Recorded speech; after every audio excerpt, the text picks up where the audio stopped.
My name is Sarah Mitchell. I am 32 years old, and I own a bakery company with 11 locations across Texas. 3 years ago, my sister told my entire family that I was jealous, unstable, and impossible to work with. My parents believed her. Last Thursday, she walked into my flagship store in Austin with a lawyer and a document that said I owed her 40% of everything I had built. I looked at that document, looked at her, and I smiled. What happened next, she never saw coming. But before I get to that, please like this video and subscribe to Heartstring Stories, and drop a comment letting me know what state you're watching from. It was a Thursday afternoon, the kind of slow, warm afternoon in Austin where the light comes through the front windows at just the right angle and makes the whole store glow. My team was prepping for the Friday morning rush. The smell of brown butter and cinnamon was everywhere. I was in the back office going over our catering contracts for the following month when my store manager, Priya, knocked twice and opened the door just a crack. She looked uncomfortable in the way people look when they're about to deliver news they did not ask to be a part of. "Sarah," she said carefully, "there's a woman out front asking for you. She says she's your sister." I set my pen down. "She has someone with her," Priya added. "A man in a suit. He's carrying a briefcase." I sat very still for a moment. My sister. 3 years of nothing. No birthday texts, no calls during the holidays, no message when I opened my 7th location and it was covered in the local paper. 3 years of silence. And now, she was standing in my store with a man in a suit. "Tell them I'll be right out," I said. I took a breath. Then I stood up, straightened my apron, and walked out. My sister Nicole was standing near the front counter with her arms crossed, looking around the store the way people look at something they've decided to have an opinion about before they've even seen it. She was dressed well. She always dressed well. Beside her stood a man in his mid-40s with a neat gray tie and a leather briefcase resting against his leg. When Nicole saw me, she didn't hug me. She didn't smile. She just nodded, like we had seen each other last week, and this was a perfectly normal visit. "Sarah," she said. "Nicole," I said. "I didn't know you were coming." She glanced around the store again. "Nice place. Bigger than I remembered." "You've never been to this location," I said. She ignored that. "This is my attorney, Mr. Hargrove." The man beside her gave a short nod. "We need to speak with you privately." I looked at them both. "Follow me." I led them to the private dining room I used for catering consultations. It had a long oak table and 6 chairs and a window that looked out onto the side street. I closed the door behind us. Nicole sat down like she owned the chair. Her attorney placed his briefcase on the table and opened it without being asked. "I'll keep this simple," Nicole said. "I'm here because I deserve a portion of what you've built here." I looked at her. "What portion?" She folded her hands on the table. 40%. The room was quiet. Outside, I could faintly hear one of my staff members calling out an order. 40%, I repeated. "That's correct," Mr. Hargrove said, sliding a document across the table toward me. "My client's position is that her early financial contribution and operational involvement were essential to the founding of your business and have never been compensated." I didn't touch the papers. "What financial contribution?" I asked. Nicole tilted her head slightly. "The $8,000 I gave you in the beginning, and the months I spent helping you build the brand." Something tightened in my chest. Not panic, something older than that. The specific kind of pain that comes from hearing someone rewrite a story you lived through yourself. "That money was a gift," I said quietly. "You said it was a gift. You handed me a card with it." "I still have the card." Nicole smiled, but it didn't reach her eyes. "I said a lot of things back then. What matters is the legal reality." Mr. Hargrove tapped the document. "We believe a civil case would establish a foundation of implied partnership. Courts have ruled on less." Nicole leaned forward slightly. Her voice dropped to something that was almost gentle, which made it worse. "Sarah, I'm not here to fight. I'm giving you the chance to handle this quietly, without a lawsuit, without publicity. You've worked hard to build your reputation. It would be a shame to have it complicated right now." There it was. Not a request. A warning. I looked at my sister. The woman who had spent 3 years letting our parents believe I was the problem, the difficult one, the one who had pushed her away. I looked at her sitting there with a lawyer and a document and a smile that was more threat than warmth. And I felt something settle inside me like water going still. I picked up the document. I turned a few pages. Then I placed it back on the table. "All right," I said. Nicole blinked. "All right? I'm not going to argue with you in my store," I said. "If you want to discuss this properly, we do it properly. I'll call a meeting. My business partner, my financial advisor, my attorney, everyone in the same room. Everything on the table. That's how I handle business." Nicole looked at Mr. Hargrove. Something passed between them, some small signal of satisfaction. "That's reasonable," she said. "Tomorrow evening," I said. 7 o'clock. "Here." She nodded and stood. Mr. Hargrove snapped his briefcase shut. At the door, Nicole paused and looked back at me. "It's good to see you, Sarah," she said, as if we had just caught up over coffee. "I always knew you'd do something impressive." The door closed. I sat alone in that room for a long moment, listening to the sounds of my store running the way it ran every day, steady and alive, built from nothing, built from years of early mornings and burned batches and invoices paid late and relationships cultivated slowly and honestly. Then I took out my phone and made 2 calls. The first was to my attorney. The second was to someone else entirely. To understand what happened the following evening, I need to go back 3 years. Because Nicole did not just disappear from my life without a reason, and the reason was not what she told our parents. When I was 28, I left my job as a pastry chef at a hotel downtown and decided to open my own place. I had been saving for years. I had a plan, a business model, a location I had been watching for months. I had one gap in my startup budget, about $8,000 short of what I needed to cover the equipment lease and the first 2 months of operating costs.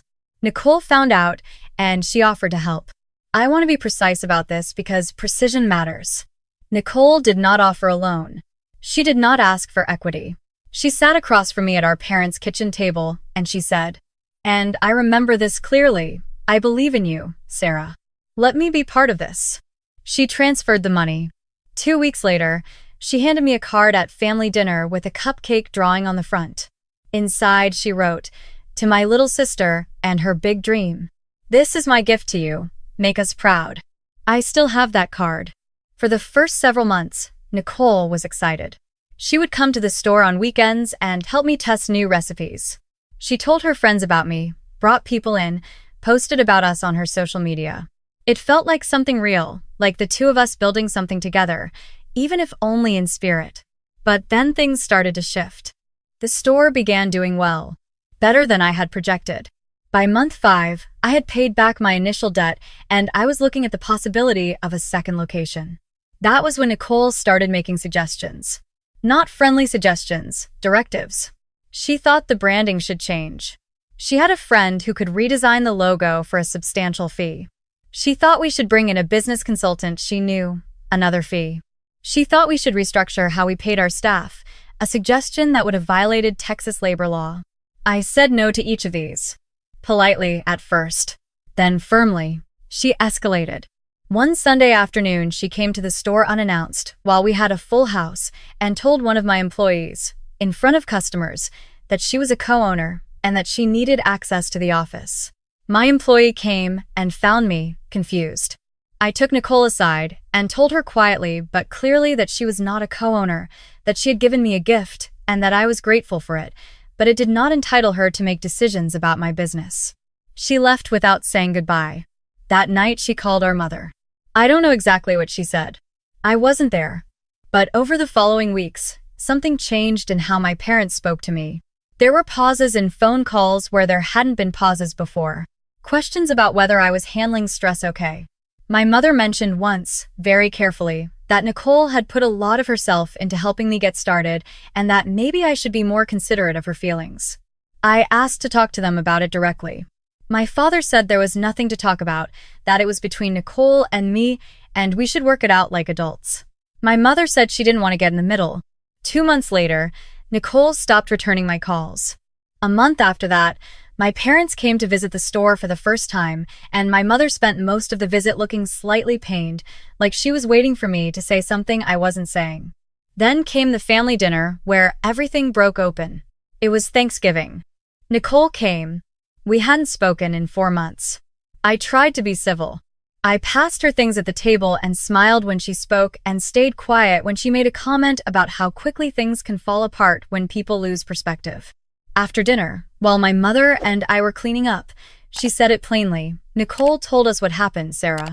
She said you pushed her out after she helped you get started. She said you took her money and then shut the door on her. I set down the dish I was holding. That is not what happened, I said. She was very upset when she told us, my mother said, like Nicole's emotion was the evidence. Mom, I said slowly. She gave me a gift. She wrote it in a card. I have the card. People say things they don't mean, my mother said. She was your sister trying to support you, and then she felt thrown away. I looked at my mother for a long moment.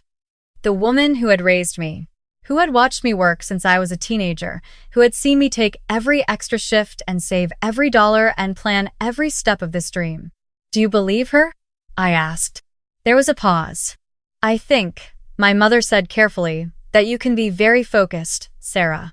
And sometimes when people are very focused, they don't notice when they've hurt someone. I put on my coat and said goodbye. After that night, I stopped expecting calls. Occasionally, there would be a surface-level check-in, a brief text on my birthday, a forwarded meme. But the closeness was gone. My parents had quietly chosen a side, not with cruelty, but with the passive certainty of people who had already made up their minds. I built my business. I opened a second location, then a third. I hired people I trusted. I found a business partner, a woman named Claire who had spent 15 years in food and beverage operations and knew the industry in ways I didn't. I grew. I also kept every document, every email, every contract, every signed agreement. The birthday card from Nicole. A text message she sent me in that first year that read, "This is your baby, Sarah. I just wanted to help you launch it. The success is all yours." I had kept it not because I expected this moment. I had kept it because I am the kind of person who keeps things. It turned out that was one of the best habits I ever had. The meeting the following evening was not what Nicole expected. She arrived at 7 with Mr. Hargrove and, to my surprise, my parents, my mother in a careful blouse, my father in his weekend jacket. Nicole must have called them. Must have told them this was the moment I would finally accept responsibility, finally share what I had built. My conference room held 8 people that evening. Claire was there, my business partner. My attorney, James, who had been with me since location 3. A financial auditor named Dr. Patricia Wren, who had spent 20 years in business disputes and had reviewed everything I sent her in the preceding 24 hours.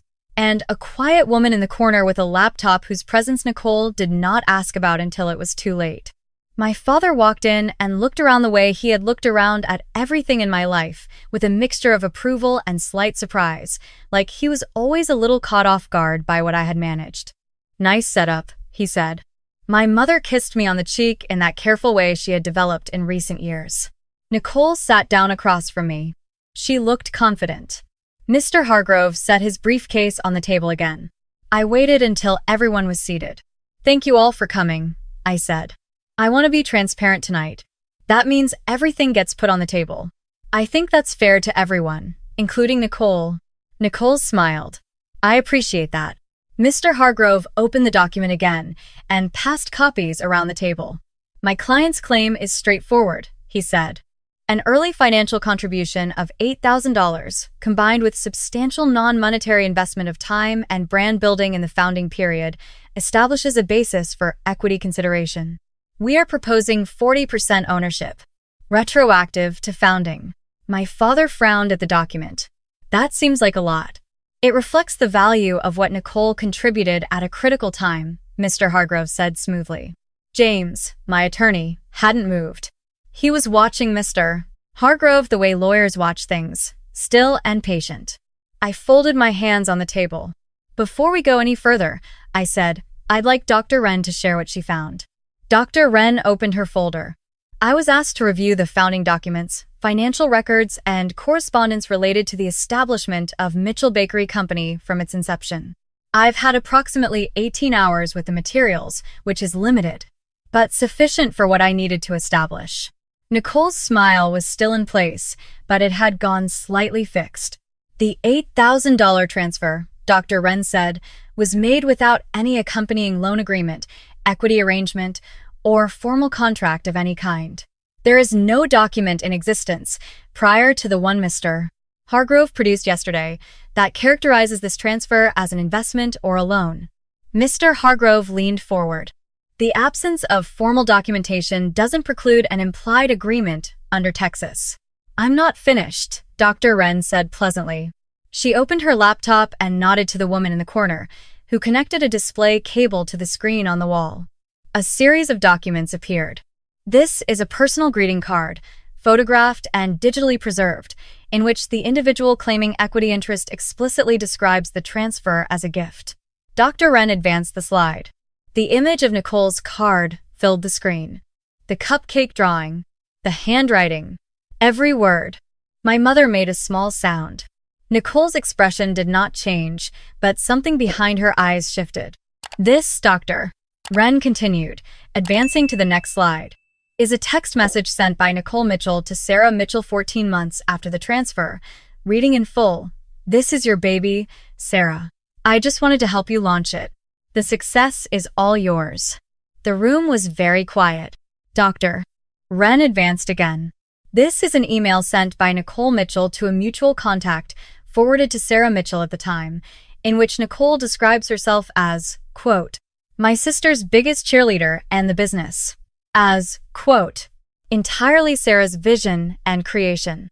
Mr. Hargrove had stopped moving. He was reading something on his own copy of the documents now, or pretending to. "There is also," Dr. Wren said, "no record of Nicole Mitchell appearing on any business registration, operating agreement, tax filing, or financial account associated with Mitchell Bakery Company at any point in its history. No record of operational hours logged. No payroll record. No contractor agreement." Nicole pushed her chair back slightly from the table. "Those messages were personal. They don't represent the full picture." I looked at her. "What is the full picture, Nicole?" "You know what it is," she said, and now her voice had an edge in it. "You know how much I did for you in that first year. You know I was there every weekend. You know I brought people in. I talked about you everywhere I went. I put my credibility on the line for you. And I am grateful for that," I said. "I was grateful then, and I'm grateful now. But being a supportive sister is not the same as being a business partner. You know the difference. You wrote me a card that showed you knew the difference." Nicole turned to my parents. "Are you hearing this?" My father was staring at the card on the screen. He had gone quiet in the way he went quiet when he was recalculating something. My mother was looking at the card too. I watched her read Nicole's handwriting again. I watched something shift in her face, slow and reluctant and real. "Nicole," my mother said, "you told us Sarah had pushed you out after you invested in the company." "I did invest," Nicole said. "Not everything has to be written in a contract for it to be real." "You wrote in a card that it was a gift," my father said. His voice was flat in a way I hadn't heard before. "Dad, your handwriting," he said. "I know your handwriting." Mr. Hargrove cleared his throat. He was already beginning the quiet, careful process of gathering his papers. The briefcase opened. Documents went back inside in an orderly, efficient way that told me he had seen cases go this direction before, and he knew when to start preparing an exit. "I'd like to advise my client too." "She doesn't need your advice right now," Nicole said sharply. The room stayed quiet. Nicole looked around the table. At Mr. Hargrove, who was looking at his documents. At Dr. Wren, who was looking at her laptop. At James, who was still watching with that patient, settled expression. At Claire, who hadn't said a word all evening. At my mother, who was looking at her hands. At my father, who was still looking at the screen. Then she looked at me. I had expected anger. I had expected another argument, another version of the story she had been telling for 3 years. What I did not expect was what I actually saw. For just a moment, behind everything else, there was something that looked like exhaustion. The specific exhaustion of a person who has been holding up a version of events for a very long time. "What do you want from me, Sarah?" she said. And for the first time that evening, she sounded like my sister. I was quiet for a moment. Nothing, I said. I don't want anything from you. I built this without a claim against you, and I'll keep building it that way. I just needed the people in this room to know the truth. Nicole stood up. She picked up her purse. She looked at Mr. Hargrove and said, "We're done here." He nodded, closed his briefcase, and stood. At the door, she paused, and for a moment I thought she was going to say something. Then she walked out. Mr. Hargrove followed her without a word. The room was quiet. Claire was making a small note on her pad. Dr. Wren was closing her folders with the calm efficiency of someone whose work here was finished. My father cleared his throat. He looked older in that moment than I was used to seeing him look. "Sarah," he said. "Dad." I said gently, "It's okay." "No," he said. "It isn't. We should have asked you for your side of things. We should have looked closer." He shook his head slowly. "I don't know why we didn't." My mother reached across the table and touched my hand. Her eyes were bright in the way eyes get when someone is holding something back. "Your store is beautiful," she said quietly. "I should have told you that more. I should have said it every time." I looked at my mother, the woman who had seemed, for 3 years, to look at me with a kind of careful distance, like she was waiting to see which version of me was the true one. And I felt something loosen inside me that I had been carrying for longer than I'd realized. "Thank you," I said. "That means a lot." The meeting ended shortly after. James stayed behind to go over next steps, which in his estimation were very few. Given that Nicole had no legal foundation and almost certainly knew it by now.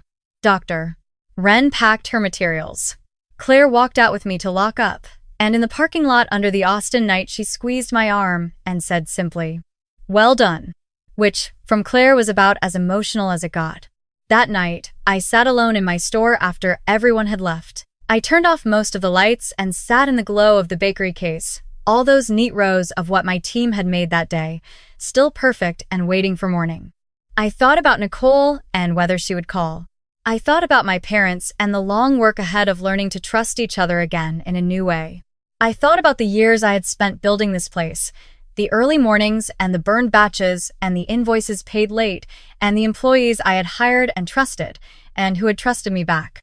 I thought about how I had kept every document, not out of fear, not out of strategy, but simply because I respected what I had built enough to protect it honestly. No one hands you a business. No one hands you respect. No one hands you the version of your life where the truth gets to stand in the room and speak for itself. You build that too. I locked up at 9:30, same as I always did. I drove home through Austin with the windows down and the warm night air coming in. And for the first time in 3 years, I did not feel the particular weight of a story being told about me that I had no way to correct. The record was straight, and everything that came next was mine to build.